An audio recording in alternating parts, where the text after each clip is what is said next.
You're a revert who wants to marry a Muslim man and you don't want to be taken advantage of. These are my tips. One, do not let him take advantage of your time. Now, I know in American culture, we take time. People need like 3 years to know if this person's like going to be my spouse or not. In Arab culture, in Muslim culture, it's not like that. We only need a few times to know the person. Give the person 2-3 months. Do not let the person drag it out for 3-4 years. If they do, they're not serious about getting married and you probably will not get married to them. If they mention anything about not being financially stable, tell them to give you a plan. What's their timeline? Once they get, let's say they tell you 6 months, check out their plan. Is it realistic? No one in America can be broke, okay? Do not tell me. There are enough opportunities, especially from someone who used to live in Jordan. I know what I'm talking about. There's enough opportunities here to have money, to make money. You don't have to live in a 2-story home. You can live in an apartment at the beginning. When it comes to the dowry, you're taking your dowry. Do not be humble, super sweet. No. You're taking your dowry. I would start at 10K. I think 10K is a fair amount. The dowry is security for you. There's 2 types of dowry. The one is the one that you get at the beginning, and the second one is you get sometime in marriage. But if you get divorced, you have to get it, okay? So like I have my second dowry. It's like a late dowry basically, and you get it sometime while you're married. You can take it at the beginning. You can forgive your husband and just like not take it. But if in the case of divorce, he has to pay it for you. Again, this is security for you, because if you have a child and this husband turns out to be a bad person, you have something to fall on so you can support yourself and leave. I'm not promoting divorce, but I'm promoting being realistic because life happens. So be careful. Keep the talking time as short as possible, okay? Don't entertain things that are inappropriate, that go against Islam, okay? You know what I'm talking about. You feel like this is your husband, this guy is a good potential. Tell your parents, hey, I met somebody. I want you to meet him. I want you to meet his family. He's going to come and ask for my hand.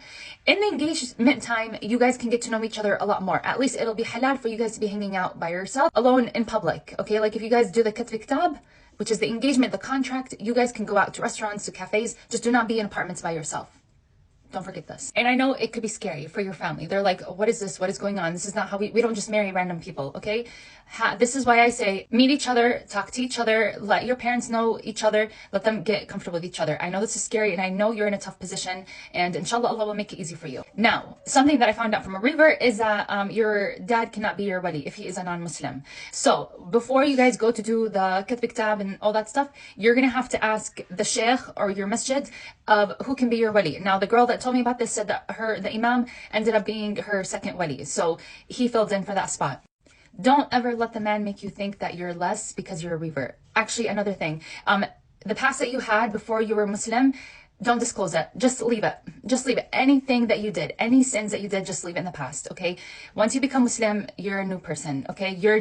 Your book starts from the day that you reverted, okay? Just don't let anyone use anything against you. And don't let them compare you to born Muslims or Arabs or whatever.